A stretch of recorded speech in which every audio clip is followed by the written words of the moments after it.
بسم اللہ الرحمن الرحیم۔ شروع اللہ کے نام سے جو نہایت مہربان اور رحم کرنے والا ہے۔ ایک غلام اور مالک۔ یہ ایک غلام اور مالک کا خوبصورت واقعہ ہے۔ مالک اپنے غلام کی تنخواہ میں کیسے اضافہ کرتا ہے اور بعد میں کیا نتیجہ نکلتا ہے۔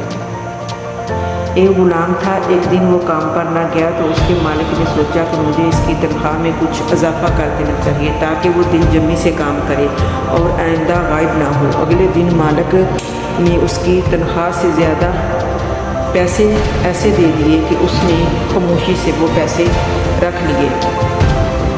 کچھ دن بعد دوبارہ غیر حاضر ہوا تو اس کے مالک نے غصے میں آ کر تنخواہ میں کیا گیا اضافہ ختم کر دیا۔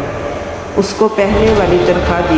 غلام نے ابھی خاموشی اختیار کی اور مالک نے کہا کہ جب میں اضافہ کیا تو تم خاموش رہے، جب کمی کی تو پھر خاموش ہو گئے کیوں؟ اب غلام نے جواب دیا کہ جب میں پہلے دن غیر حاضر تھا اس کی وجہ میرے بچے کی پیدائش سے اور آپ کی طرف سے تنخواہ میں اضافے کو میں نے رزق خیال کیا کہ جو اپنے ساتھ لے کر آیا تھا، جبکہ دوسری مرتبہ غیر حاضر تھا تو اس کی وجہ میری ماں کی وفات تھی اور آپ کی طرف سے تنخواہ کی کمی کو میں نے وہ رزق خیال کیا جو وہ اپنے ساتھ واپس لے گئی۔ پھر میں اس رزق کی خاطر پریشان ہوں جس کا ذمہ خود اللہ پاک نے اٹھایا ہوا ہے۔